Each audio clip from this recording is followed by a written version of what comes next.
It all started with a granola bar. Just one half-eaten peanut butter granola bar I left in my backpack on the porch. Innocent mistake. I'd been camping in the backyard with my nephew Jake, trying to be the cool uncle. He brought the tent. I brought the snacks. The raccoon brought war. At first it was small stuff. The rustling outside the tent at midnight, the toppled trash can, the eerie feeling that we were being watched. Jake said it was probably just squirrels. But when I looked into the woods and saw two glowing eyes the size of nickels, I knew something was off. I zipped the tent shut. Mistake number two. Around 2 a.m., I was woken by the sound of Velcro. That's not a sound you expect in nature. I turned on the flashlight. My backpack was moving. Not rustling, moving. Like something inside it was shifting things around. Deliberately. Then it unzipped itself, and out popped the raccoon. This wasn't a normal raccoon.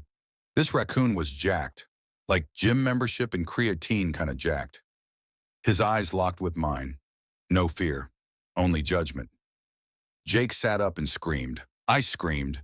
The raccoon hissed, grabbed the granola bar in his little hands, and bolted out of the tent like a furry ninja. We should have let it go. But no. Fueled by equal parts pride and sleep deprivation, I declared, "He took my snack. He took our honor. I'm getting it back." Jake said, "You're not serious." I was already tying my shoes. We followed the trail of destruction. He knocked over the cooler. He tore open the marshmallow bag and arranged them in a circle for some reason. Maybe a ritual? A message?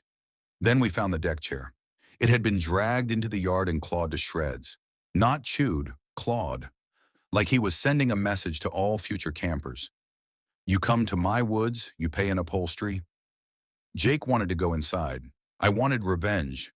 That's when we saw him, perched on the bird bath like a tiny gargoyle, granola bar in one paw, middle finger in his soul. He just stared at us, chewing slowly. I stepped forward.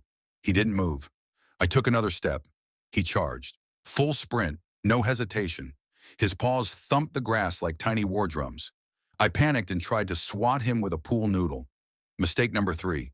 He jumped over it, latched onto my leg like a furry chainsaw, and held on as I screamed and ran in circles, yelling, "Get it off! Get it off!"